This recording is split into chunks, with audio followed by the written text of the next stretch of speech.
Welcome back, ladies and gentlemen, to Pest Talk, sponsored by Unipest. This is the show where we help all of you DIY pest control people and professionals do your jobs better. Today, we got a really interesting guest in the studio, none other than Frank Ortiz from Advanced Wildlife Removal. How you doing, Frank? I'm doing great today. Sweet. And this guy is crazy and has some crazy cool stories to tell us. Today, we're actually going to talk a little bit about wildlife trapping, okay?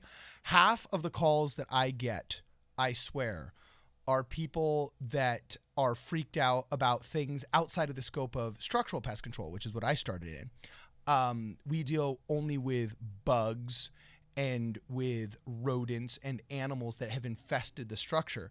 But if you got like a coyote or a raccoon or a python, or I would say something crazy like a kangaroo, but we're not in Australia. You've chased down everything from chickens to whatever. You know what I'm saying? If it's outside the house and it's wildlife that's not a registered pest species, they got to call you, right? So just give us really quick, just give us a lowdown on who you are and what you handle. Yes. So my name is Frank, and I'm from Advanced Wildlife Removal, and we handle all animals, raccoons, possums, skunks, snakes, rattlesnakes, birds, bats, coyotes, squirrels, all of it. If you guys have any of those, we are the ones to come and get them taken care of for you. Yeah, and you're a mean-looking dude. You're all tatted up, dude. Yeah. Those rattlesnakes, man, they see you coming. Intimidation tactics for the animals. Yeah, is that to scare the raccoons Just or what? a little bit, yeah. You know, do the rattlesnakes be like, oh, snap, he's got the rosary tat. Exactly, you know yeah.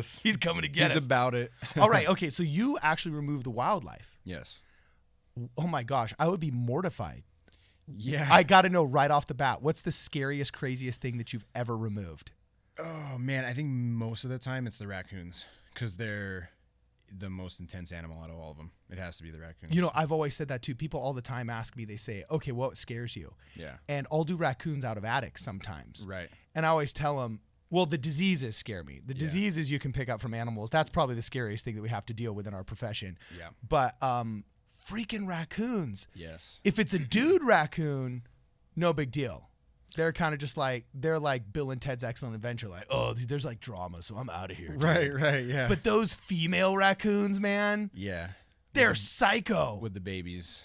Yeah, with the babies. With okay, so what happened? What made you say the raccoons are the craziest you've ever dealt with? They're just frequent, they're intense, they're fast, they're strong, and they're just really hard to deal with. So I think the most intense part is like pulling them out of an attic by hand or with a snare pole. Wait, by hand? With a snare. Yeah. Snaring them and dragging them out of the attic. Yeah. That's why you have to lift weights because you're fighting all of these. Just in case, yeah. Okay, so I have to know. You've removed them by hand. Okay, yes. So what's that like? What do you do? It's intimidating. It's actually intimidating because you don't know what's going to happen. Most of the time, actually, they're kind of scared of you, right? Like this big thing with a huge bright flashlight is staring at them. Like they don't really know what's going on, but they fight back no matter what. Yeah. So it's just very difficult. It's a little intimidating. Once you got them in the snare, it's not too bad because they're at a distance. But still, falling through a ceiling when you're pulling them out, them falling through the ceiling when you're pulling them out, and then having to get them in a cage trap while you're up there. Can all kind of be like a little task to get them out. Yeah. Have they ever attacked you? Have they ever just like said enough of this? And I wear a paintball mask when I go up in those attics. What do you do? No, just like this T-shirt and I'm up in the attic. T-shirt, shorts, and boots and a snare, and that's it. So oh my gosh, that is hardcore. So you're like a mountain man in 2020, dude. Right, yeah. Okay, wait. So hold on. Wait a second. I'm struggling to wrap my head around this. Yes. If somebody calls you and says, I think I have a noise in my attic. Yeah. And you conclude that it's a raccoon. Mm-hmm. You literally just go grab it with your bare hands. If we can. It depends. Yeah. If we're able to, it depends. They're quick, right? It's an attic. Crawling in attics. It's okay. It gets tasking. Like if they want to run and jump over you and run down your back and take off the other direction, like they can do that, and you can't really maneuver. Wait a second. You've had a raccoon. Dude. Okay, this sounds like Rumble in the Jungle. What's going on here? Yeah, no, it's true. Yeah. So they'll jump over over you. Around, over, run down your like butt and your legs and take off the other way. That's okay. So they don't try and bite you. They don't try and bite, no. Okay, but you've had them jump. So like if you're halfway in an attic because you just popped your head up into an attic, Yeah. and it's a small attic, Yeah. they might run into the customer's house. No, we'll close it behind us. We close ourselves in the attic. No, So specifically. you lock yourself in the cage. Yeah. This is like the octagon in UFC. You lock yourself in the cage with the animal. Yeah. This is the most, dude, if masculinity is toxic, you are straight radioactive. You're like, honey, I am going to lock myself in the freaking attic with this wild animal whose closest living relative is the North American black bear. All right, according to modern taxonomy. Right. And I'm not going to let him leave until he's in my bare hands. Yeah, it's specifically I chased a raccoon around a crawl space underneath for like 2 hours. I'm chasing it and I can't get it. That was the one time I experienced it leap right over me, down my back, and then across to the other side of the crawl space. Dude. It's kind of gnarly. But there's a creature that actually scares me. What is it? What is it? Owls. Owls. Owls. Being in an attic with an owl is I think one of the freakiest things that can ever Like go Harry Potter owl or like Harry Potter owl. Like it's super creepy, right? Because it's not a rat. Like a raccoon, it's like you could kind of be rough with a raccoon. You can't be rough with an owl, right? Yeah. They're kind of like delicate in a way. Yeah, you break a wing and then all of a sudden you feel bad for the rest of your life. You feel horrible because they're so cool too, right? Yeah, they're super you know? cool. Yeah. They're majestic and they're Yeah. awesome. But you're in the attic with them and like they don't back down. Like the raccoons, a lot of them back down. They run from you. They're scared. And then there's some of them that are gnarly and they don't want to back down. But with the owls, they just like don't back down and they'll sit there and they'll go into their defensive pose where their wings spread out and then they start like rocking back and forth and hissing at you. Really? And it's So it's like the super Karate creepy. Kid kind of. They Dude, just it's like exactly they just yes, do going Do- down like that. Yes, that's what it is. Okay, all right. Now, what is Dude. that meant to do? Does the showing of wings, is that just like the spreading of the wings, is that just kind of like evolutionary, like a display of force, or what is that? Like To intimidate. To intimidate. To intimidate whoever's coming over. It's their defensive pose. So they spread Okay. their rings and they walk back and they rock back and forth and then they'll hiss at you too. And it's super intense because their face is kind of intense, right? It's like super like I don't know what it is, but it's super exact, sharp. Their eyes, their beak, like all of it's gnarly and they're quick too, right? So like specifically, we got a call once and we went to a house. A gentleman had, he doesn't live here. This was his other home. He calls us, said owl got into his house and destroyed his house. So we go to the house and the owl was dead on the floor when we got there. And the house was destroyed. Books off the shelves, vases falling So what do they do to everywhere. destroy? Is it just in their attempt to leave the house that they just knock things over? Or what's the destruction? The chimney wasn't properly covered, and it got in through the chimney and was stuck inside and couldn't get its way back out. But everything in the house had droppings, feces, urine all over it. Stuff was broken. The bedspreads and everything was horrible. So we went in there, cleaned it up, disinfected the whole house for him and everything. Got the owl out. When we go back the second day to go back and finish up everything because we ran out of time, and we go back the second day and there's another owl in his fireplace. And I have the videos of this and I could show you. What? And the owl is sitting there and he's doing this thing and he's lunging at the fireplace glass, right, to do it. So we're like, okay, like what are we gonna do?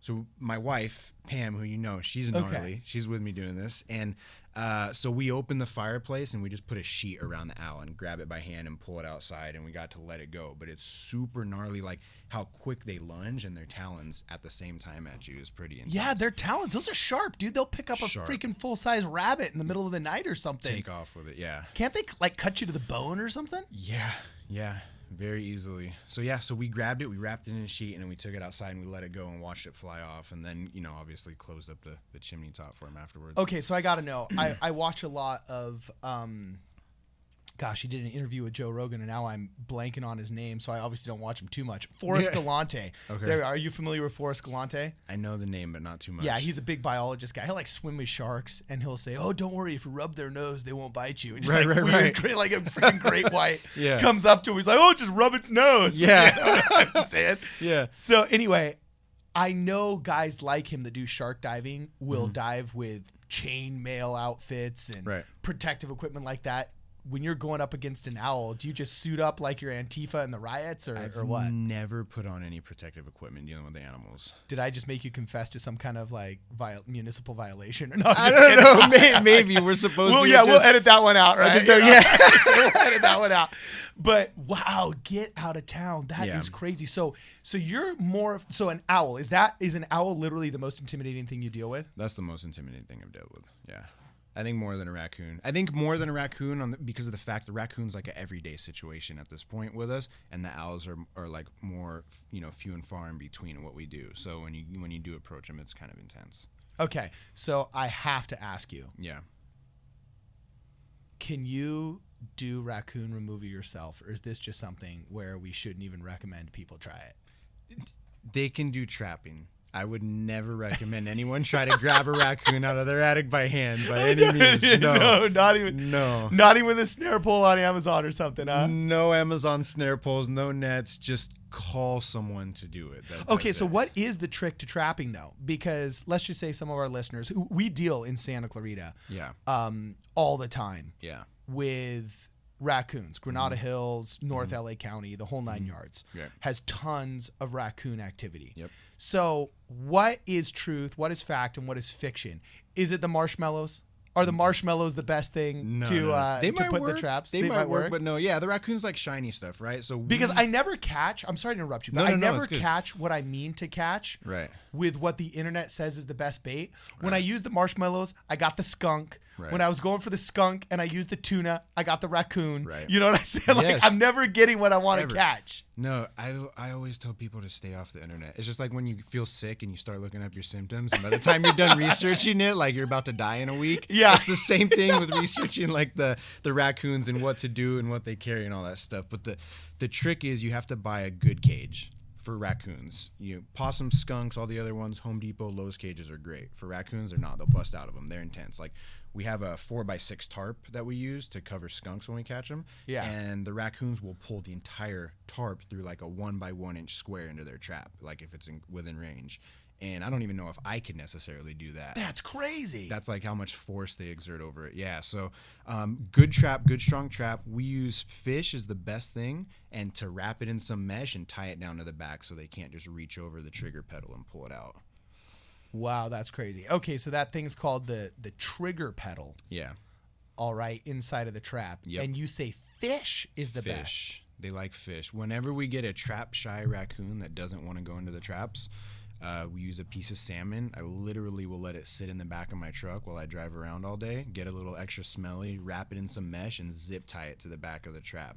And then I disguise the trap between bushes or with whatever's around to make it look less trap-like to get it caught.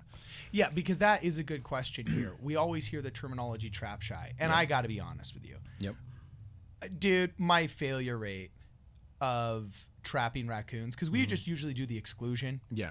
Get them out of there, and we seal them from being able to come back. Right. What I have done in the past is I've just bought the disposable radios, put a battery in them, blast it in there for a little bit, and just I just throw the radio in there. It makes it so audibly uncomfortable. Yeah. And I'll put a trail cam up, and you'll see the raccoons self-relocate because it's just a horrible living environment. And I'm a pansy, dude. I ain't locking myself with some female raccoon up in an attic. So I ended up making it noisy.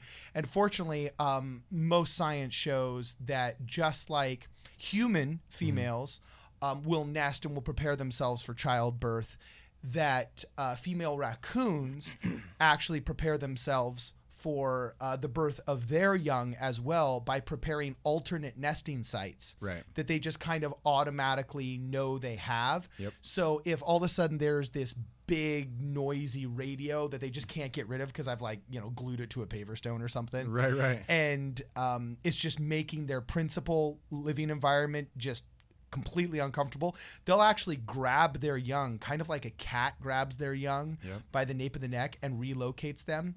And will actually take that young to one of those alternate nesting sites. So they relocated for me. Now it takes a little bit longer. I end up having to come back a day or two later. Right. But I ain't going with no snare pole against some female raccoon, right? Yeah. Male raccoon pheromones work. Oh, I've never used that.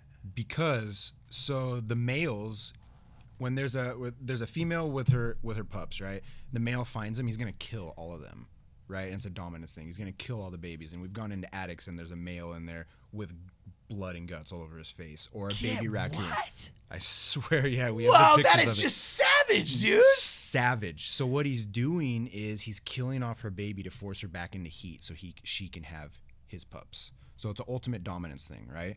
So that's what they're doing. So you get the male raccoon pheromones. When there's mom and babies, you just put some of them on some cotton balls. Someone could do this at their own house because you can order it online. It's kind of expensive, but it's okay. Put it on some cotton balls, throw it in your attic, and over a few days she should leave. Sometimes it takes a second application because she might move to the opposite side of the attic. Yeah, they always just go further into the crawl space if I don't have a loud enough radio. Right. Yeah. No, it's exactly. Yeah. So that's what they do. They're like, oh, okay, he may be on this side of the attic. I'm going to move to this one. So you might have to throw him in there a second time, but usually that works. Wait, so you're saying the male raccoon, Yes. just out of evolutionary dominance, will find the pups of another male, because he would recognize his own, I assume, correct? Okay, so he'll find the pups of another male and just eat them? Eat them. Devour them.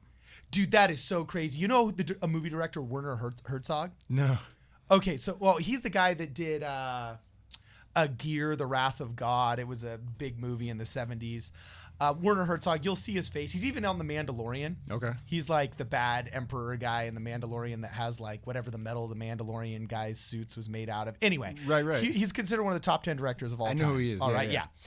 Anyway, he did this crazy documentary about a movie theater in the middle of the jungle. And apparently you can watch a documentary on the movie.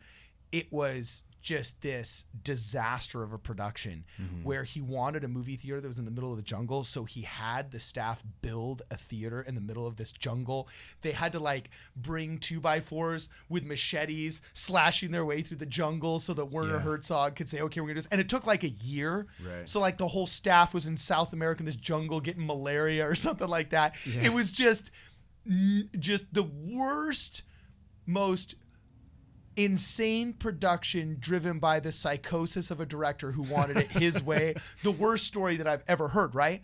But what's so interesting is he came out with some really deep quotes and really deep observations after having spent all that time in the jungle documenting a lot of the local wildlife. And what you just said about raccoons reminded me of one of his quotes. I don't remember exactly what he said, but it was something along the lines of, you know, after having observed Mother Nature for this long, I finally found that, like, in the beauty of the jungle, they only agree upon one thing, and that is like savage murder. That's it. Yes, dude, it is totally that. That's how the animals are, and it shows through all the time. Yeah. So whenever you get these hippies, they're all like, "Can't we just be like all natural?" It's like, yeah, sure. Let me bust into my neighbor's house, right? You know what I'm saying? And savagely eat his children like I'm Kronos, the god of Zeus. You know what I'm saying? Yes. No wonder the Greek myths were so crazy. Oh, yeah. No wonder there was like gods eating other demigods because they saw that in nature every day. Well, right, it roots back into like the beginning of mankind, right? The savagery was even in us in a ton of stories and stuff. Right? Yeah, exactly. It's super primitive in the way that we used to think. And obviously we've evolved and we have all these great technology and tools. We don't have to be like that. But that was like at the core of But our have being. we? Like when my children misbehave, I'm pretty sure I could eat one of them. You know what I'm saying? Like eating one you know, of them? like when your buddy really ticks you off, you know, you're like, I think I might just be able to reach out, you know, and grab your esophagus. Yes. You know what I'm saying? Like, Yeah. do like a Mortal Kombat on you. Yeah. So, that is hilarious, man. That is hilarious. So, okay. So this is wild. First off, I am absolutely loving this and I'm totally intrigued. I've been majorly surprised. We haven't even gotten to the thing that we wanted to talk about yet because we got so distracted by your owl and your raccoon stories. But hey, that's what makes this show great. I just want to recap here for our audience. If you're just tuning in, this is Pest Talk. And we are interviewing Frank Ortiz of Advanced Wildlife Removal. And he's telling us all the crazy cool ways that you can be a better DIY, apparently now raccoon removal person. Yes. All right. And apparently owl. The trick is a sheet. Before we cut to a brief break here, what would you say to somebody who, what's the easiest way of doing DIY raccoon removal? You say, get a good trap. Are the Have Heart traps any good? Those are the only ones I ever see online. Not for raccoons. I mean, sometimes they'll keep them, sometimes they not. They usually bust out of them.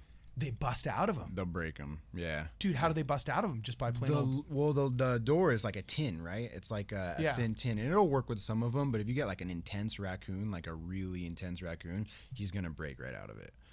Really? Yeah, and then the chances of getting him trapped again after that are difficult. Yeah, because they get trap shy, right? They totally start recognizing it. Yep. And sometimes it works out one of two ways. If they get themselves out of the trap, they might be more likely to go into another one again because they're like, hey, I'm going to be able to bust out of this free meal, get back out, you know? But a lot of times once they get trapped, it's okay, so is there a brand or do you suggest making your own? Should we be like welding with rebar? You know what I'm saying? What should we be doing? Tomahawk sells good ones. Safeguard sells good ones.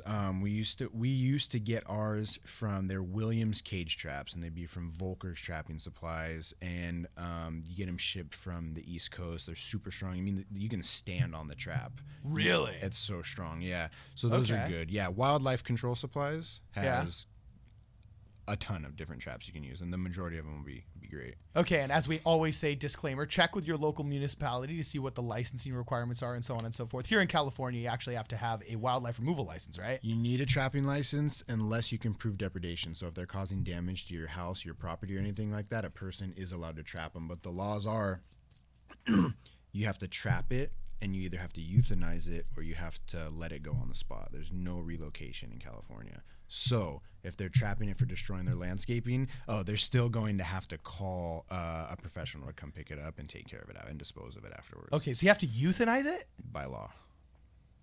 Any wildlife. But what if it's in danger? What if you're like that poor security guy that finds the cougar underneath, you know, and he calls Frank Ortiz, and Frank Ortiz locks himself in the octagon with a cougar, and then he comes out with a freaking cougar. You know what I'm saying? You're not going to euthanize the cougar. No, yeah, bobcats and mountain lions, those you can't trap those. But, you know, raccoons, skunks, possums, squirrels, those type of things. Yeah. Okay, this is wild. Okay, there's plenty more where this came from. Mm-hmm. We are interviewing Frank Ortiz with Advanced Wildlife Removal. We are going to be back in a brief minute. This is Pest Talk, and I am your host, Cardon Ellis. Stay tuned.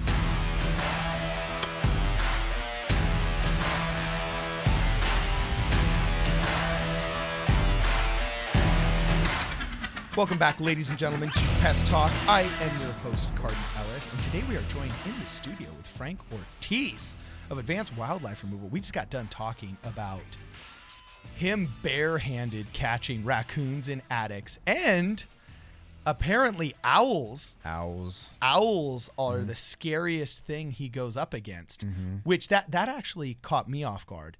Now, you did mention in the law that you said it was either release or euthanize on site. What was the deal? Release or euthanize. Yep. Correct. Okay, cool. So I got to know, what is the second scariest thing? Because I got to tell you, owl, that totally took me off guard. Yeah. And I'll be honest with you, I think you're kind of a pansy. Right. It is just a bird. Right. But no, I'm it's just just kidding with you. I'm totally just kidding with you. That surprises me. What's another really scary scenario that you go up against? Really, it's the owls and the raccoons. We have one specific situation with a coyote, right? So coyotes, they're typically super submissive. The second they feel overpowered, they just give up, right? They just lay down. You could do whatever you want with them. Like put them in a snare pool, they just give up, lay on the ground, and you can move them into a trap, whatever it is. Really? They don't fight back? They're not like hyenas going nuts on you or anything like that? Except for one that I've encountered. Really? Oh, do tell. Okay. What happened? So we got a call. A coyote got itself stuck inside of like a shed storage thing at this lady's house. So we go get the coyote, my wife and I. And we snare this coyote, and he was the baddest coyote I've ever come across, because we're going and talking to my wife. I was like, oh yeah, this shouldn't be too difficult, you know. We get the snare around him, and he fought me for like 15 minutes while I tried to get him inside the cage, which has never happened. And I've used a snare pull on coyotes, you know, 20 different times, right? Okay. That we've done it. And every single time they lay on the ground and give up, and you can do whatever you want with them at that point as far as sliding them on the trap. This specific coyote fought me the entire way. Would not go into the trap, was biting the snare, trying to bite at us, fighting us. And I mean, and they're strong. They're not really that big, right? Like, they're not that big. This thing was strong, and it's a large cage that we put him into, fairly large. And he just like wouldn't go in, was bracing his arms, bracing his back, like everything he could do to keep him out. We finally got him in there, and it was extremely difficult and extremely hard. And I had to literally force him down into the trap to get him inside of the thing. And it was probably one of the more intense encounters with a coyote. Wow. So, oh, this is intriguing. Mm-hmm. So usually do you just trap them? Or just trap them. Yeah, just trap them. Sometimes they'll get themselves stuck in backyards or stuck in areas they can't get out of, or you get lucky and it's still there and you can throw a snare pole around it and get it. But for the most part, it's trapping them, yeah. Okay, so what kind of trap do you use? Just like a little have a heart trap from Home Depot? Giant, yeah, right. What do you use, man? What do you Giant cage trap. Giant. Like you Really? could fit your Doberman in it, and it has to be big, and you use raw chicken in the back of it. Or Kentucky Fried Chicken really? Actually works amazing, right? Yeah.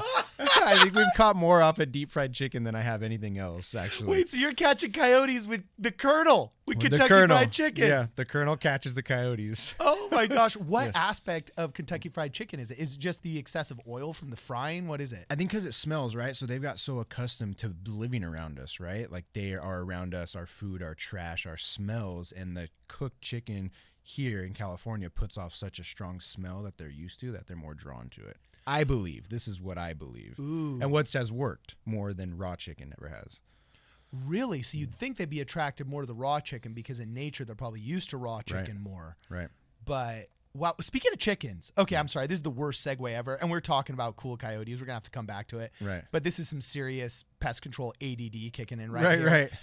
You had to remove chickens that you couldn't find in trees down by Knott's Berry Farm once. We talked about that a little bit in the pre-show.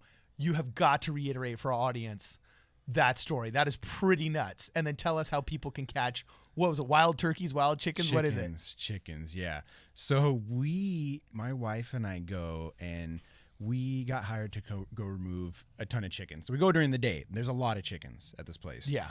We go at night after hours, and we're netting them, running around with nets. Like I'm just swooping them up, putting them in cages. Okay, wait a second. Yeah. Wait, you're netting chickens. Chickens. So is it like those like dudes down in the Philippines where they've got like the weighted nets and then they whoosh and they throw them? Like I just imagine like a South American gaucho with bolos or something like that. You know what I'm saying?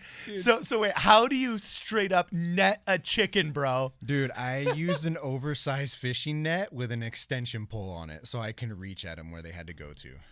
Really? Wait, so you're making your own hunting tools? Correct. Yeah. So is this still an industry that's kind of not completely been normalized? I jokingly said in the first block that you are like a modern mountain man. Mm-hmm. You know, you actually are out there. You know, you are just one step away from straight up welding and casting your own horseshoes here. You know what I'm saying? So you make your own chicken net capture devices. Just enhance the net, but yeah, we do make a lot of our own stuff actually for the tools we use for the animals. But yeah, for the chickens, just made an extension to go onto the net, and we were swooping them off of the fences. And so why'd they have wild chickens around? I mean, who has wild chickens? I know tons of people that have a chicken or two in their backyard because they fancy themselves holistic. Right. And they make their own eggs. And I shouldn't say fancy themselves holistic. You pretty much are holistic if you're making your own eggs. Yeah. But they used to allow people to go release their chickens at this place. And over time, I think we had there was over 200 chickens that we got from this place. Really? Over 200 chickens, yeah. So are there actually wild chickens? Like, you know how there's wild turkey? Right. And now, for example, in the San Gabriel Mountains in California, there's actually herds of wild horses that date back to the 1840s. Right. When cowboys would just lose their horses or lose the gunfight and the horse escaped. So we actually still have herds of wild horses in California. Right. Are there herds of wild chickens? Dude, I don't know. I have no idea. I think don't go deep into the forest, boy. There's herds of Rhode Island, right? Chickens. Yeah, I think it's the pheasant. I think the pheasant would be the closest thing to like the wild chickens. Okay, but that's like a legit indigenous species, right? Correct, yeah. But I don't think there's any just wild free-range chickens like that. Okay, because they probably wouldn't survive because those coyotes would get them, right? Quick. Yeah. Okay, so back to the coyotes. Yeah.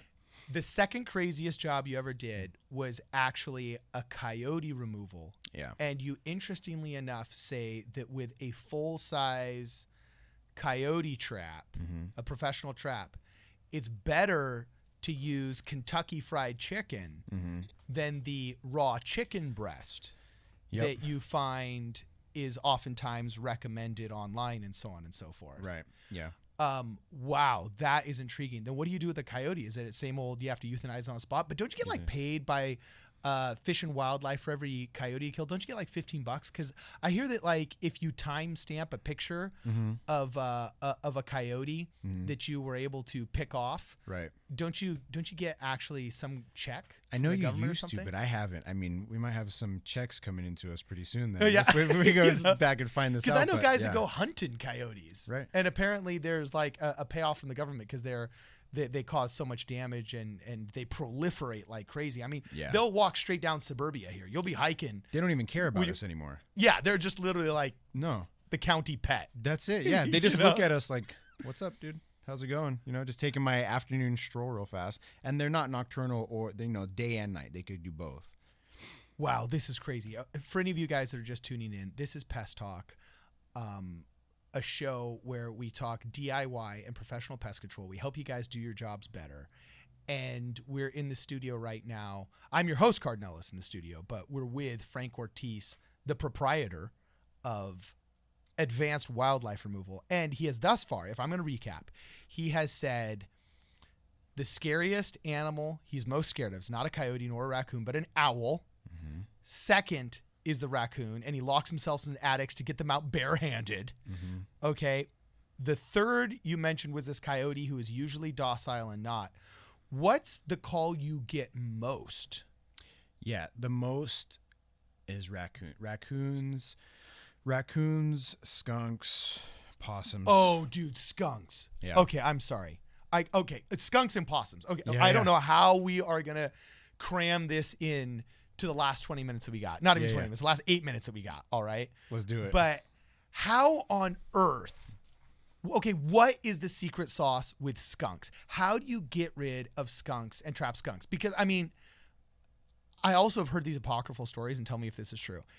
I met a dude from Colorado who was a wildlife removal guy, and he said that you can degland a skunk. Right. That you can actually take out the gland. It's not a sexual organ. It's not a urinary organ. It's just a very unique organ. And just like you can remove somebody's tonsils, you can actually degland a skunk. Yep. And then he also told me that if you really hate somebody and they really tick you off, that you can actually take that little bladder and that you can just like throw it in their garage or inside, like an engine compartment. And that over the next 2 weeks, at some point, it will actually dissolve and then poof. Rupture. That's cruel. And when it ruptures, he's like, you literally have to get rid of the vehicle or you have to move out of the house, and it's an insurance claim and you have to like re-drywall and re-insurance. So first off, is that true? Could you really do that? Is that like the ultimate revenge of wildlife trappers? I've never heard that, but you can totally degland a skunk. Yeah. You've never heard that one? I've never heard about doing that. Disclaimer, we are not responsible for anybody deglanding a skunk. Yes. You know what I'm exactly. saying? But so that actually was not just an urban myth. You can do that. Yeah, you can degland them. I think in places like Florida, you can actually, I don't know for certain if it's Florida, but you can own them legally and they come, degland. They can't spray or anything. Yeah, when I was in kindergarten in Utah, somebody had a pet skunk and a pet raccoon they brought to our kindergarten class. Yeah. Wow. Okay. Dude, they're super cool and super friendly. They're not mean. They're adorable, cute. They're like smelly cats almost, kind of, Really? Yes, they're awesome. So in California, so you must feel bad having to trap them then. Yeah, we try to do as much trapping as we can to where we don't actually have to euthanize anything. We try to focus on that stuff. Crawl spaces, attics, things of that sort. Okay, I see what you're saying. Yeah. So they're super nice, huh? Super nice. Okay, is it true that if you get nailed by a skunk that you have to bathe yourself in tomato juice, or is that just an old urban myth? For pets and animals, I've been shot a lot, right? Oh, really? Eyes, mouth, face, everything. And after a couple showers, it's off. For us, because we got oils everywhere all over our body, oil, and so we sweat, so it pushes it out.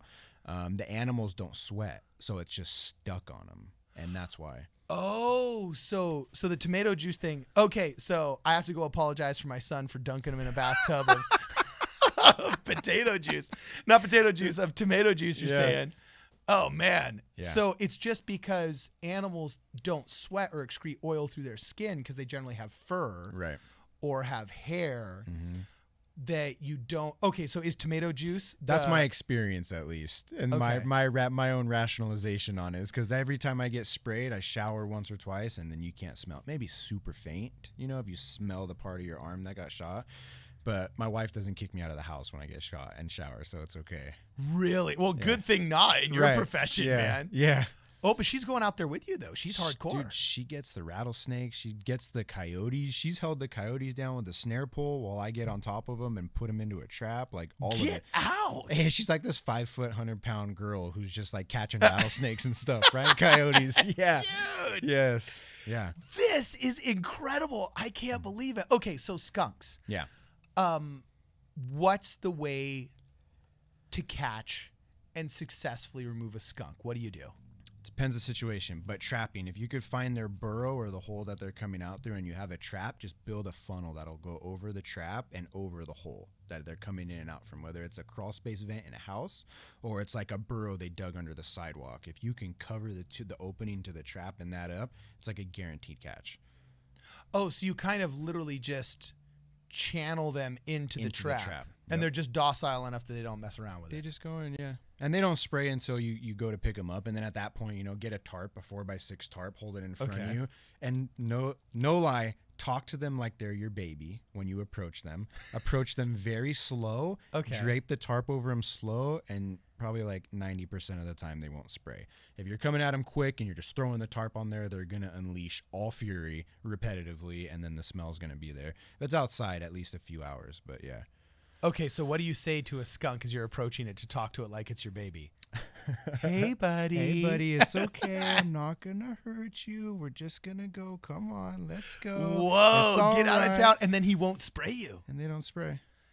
Wow. And then so now Most of the time. now I'm confused about the legality, though, because skunks, are they a registered pest species or no?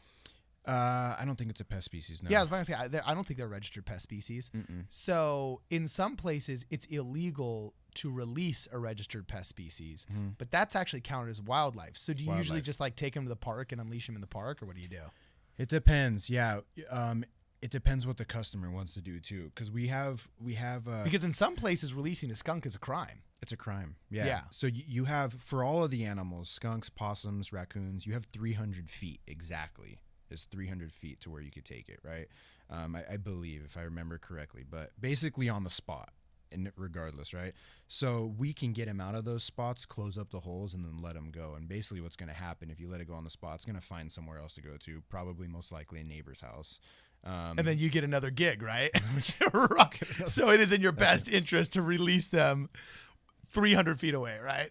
Preferably in front of a house that has a really nice car. Right. You know what I'm Right. saying? Yeah. And some structural vulnerabilities. Yeah. Right? We feel bad having to euthanize them. It sucks. Yeah, no, I It hear sucks. you. But sometimes you have to. Like I snared a raccoon from underneath a bench in a gentleman's backyard, and he was really messed up. Like it looked like he had been attacked by a coyote or something. Oh. Super infected, swollen, like no fight. I just put the snare around his head and pulled him out. And so at that point, you're just doing him a favor. doing him a favor, yeah. Yeah, So I we come totally get it. across those, and it's not as bad. But yeah, the Okay, so just as a recap here. Yep. Raccoons, Mhm. you see their stuff in the attic like it's the octagon. Right. The scariest thing you've encountered are the owls The owls. and their talons. Mm-hmm. Okay. That coyote story was nuts. And skunks. Mm-hmm. Skunks. Okay. Before we finish here, I got to know what the story is with possums. And also, I forgot to ask you something about the owls. Oh yeah. The owls, what's the danger? Why do they scare you the most? Is it just because they're like freaky looking? They're just creepy looking. I mean, they're super cool looking, right? They're Yeah. like gorgeous. They shine gold. The barn owls, they're like shiny gold, like on them. Okay. I don't know what it is. It's something about their face, the wings, the way they move and hiss. It's the way that everything's quiet, and like when they tilt, their head doesn't move, and you're not Yeah. used to seeing that. Right, 'Cause right. You're used to seeing the body move, but when their head is looking straight at you and then their body moves, it's like The Exorcist or something, right? And they'll like attack. They'll like lunge at you, right? Like Yeah. they will lunge and try to like get you. Is the thing? I don't know. It's just something about the owls that gets me. Okay, so I'm going a little bit personal here. Yeah. About a month ago, we had the worst fleas ever. The worst fleas ever in my house. Yes. It was so bad that when I would go out to spray, I'd come back in and I'd catch 2 or 3 on my pant legs. Yes. Okay. I mean, it was the worst case. You'd think these fleas would know that they're at the pest control guy's house. Right. You know what I'm saying? Yes. I'd be like, don't you know what's going to happen? Yeah. You know? So I felt confident in spraying them and I could chemically abate the flea problem. But as you and I both know, whenever you get a customer with one call for fleas, okay, fine. It could be anything. Everybody gets fleas at least once in their life and they need to call a pest control professional. Right. But when you start getting repetitive fleas that won't go away, then you always know that there's wildlife on site. Mm-hmm. And I wasn't able to find any wildlife. I looked underneath my shed. I looked everywhere. But I was able... we would see tons of possums. And I had a neighbor say, I saw 3 possums in your backyard yesterday. Mm-hmm. And so I figured it was coming from possums because those things are flea-ridden. Right? So, but they're oftentimes traveling through because they like my tree on the way to somewhere else. Mm-hmm. Like, what is the life cycle and the lifestyle of a possum that makes it so that I was getting these fleas? Because my wife is going nuts. Yeah. Like, she went to the doctor. She had to get the dermatological creams. Mm-hmm. She was taking a steroid pill to keep her from inflaming her. And as it persisted, like, itching causes this psychosis in people where she was just like, I am going to go crazy. Yes. And it was legit. I was worried for her. Dude. You know what I'm saying? Because the itching that fleas causes is just horrid. It's horrible. You know, it's and the you can be worst clean. Thing I've ever experienced with what we do is the fleas, because I'll go under a house to remove a deceased animal from under there. Something died under the house, and I'll get my body covered in them and go home with hundreds of flea bites. And no. Yes. And I'm losing my mind for the next week, waking up at all hours of the night to take a scalding hot shower and then immediately put it ice cold. And that'll get me 4 hours without itching through the night and then have to do it again. Whoa. The fleas. I hate the fleas. Okay. Is there any way to protect yourself against the fleas? There's a spray. It's not by Off. It's by another company. And it's actually very good. It works very well. And I literally spray my entire body under the shirt. But that's only if you suspect there's going to be fleas. Yeah. Oftentimes, if you get caught off guard, not... That's where you come in. Oh, geez. Yeah, that's where I got to go in and spray. What's that spray? Yeah. You're going in first, man. You're going in first. Right? Yeah. Okay. So, man. Okay. Possums, fleas. We don't have enough time. I could talk to you for days. This is incredible. Okay. So, fleas... That's the worst part of your job. And we've both gone through this case where you just get nuts.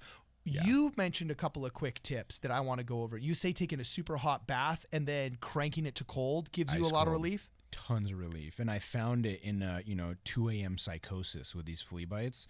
I was just losing my mind. I had no clue what to do, and I hopped in the shower and just was as hot as I could literally take it. My body was red, and then the itching, makes it itch even more for a little bit, and then ice cold, and I was able to sleep the rest of the night after that. Okay, disclaimer, this is for adults only. We are not responsible for any third-degree burns, no burns. that anybody wants to say they heard on a pest control show. Oh. Wow, that was the only way you were able to get relief, huh? Yeah. Yep. Okay, we are not advocating for this as a treatment method unless you are supervised by a professional. You know what I'm saying? Yes. But wow, that is crazy. So no creams, nothing. It was just best the hot shower and then the cold. That was the best thing. Okay, so then in my case, the fleas were caused by possums. In 30 seconds, how do we get rid of these freaking possums? Oh, man. The possums, I mean, all the animals are just around us, right? This is my own personal theory of what I got. They're just around us all the time. Possums, skunks, all of them. Whether you encounter them or not, or they come through your yard, it's just a matter of time. The possums, they're just coming around looking for food or whatever it is they could get. They're not very they cause no harm except for the fleas, which... It was reportedly can carry typhus, right? There was a whole typhus thing with them recently. Okay, interesting. So that would be the worry you would have. But as far as keeping them away, I mean, they can climb. They're marsupial, right? It's the only marsupial we have here. But they can climb very well, and they can squeeze under stuff. I mean, so is it worth trying to trap them or no? Trap them. I mean, if I see a possum in my yard, I'm not going to trap it. They're harmless, but except for the fleas. But all right, you have been listening to Pest Talk. I am your host, Cardon Ellis. We've been graced by the presence of the most tough, masculine, tatted up wildlife professional in Southern California, Frank Ortiz of Advanced Wildlife Removal. How can people find you and follow you, Frank, before we go? Yes, advancedwildliferemovalca.com, and it is identical for our Instagram and Facebook. All right, awesome. Thanks for hanging out with us today, Frank. This is Pest Talk. See you guys in the next program.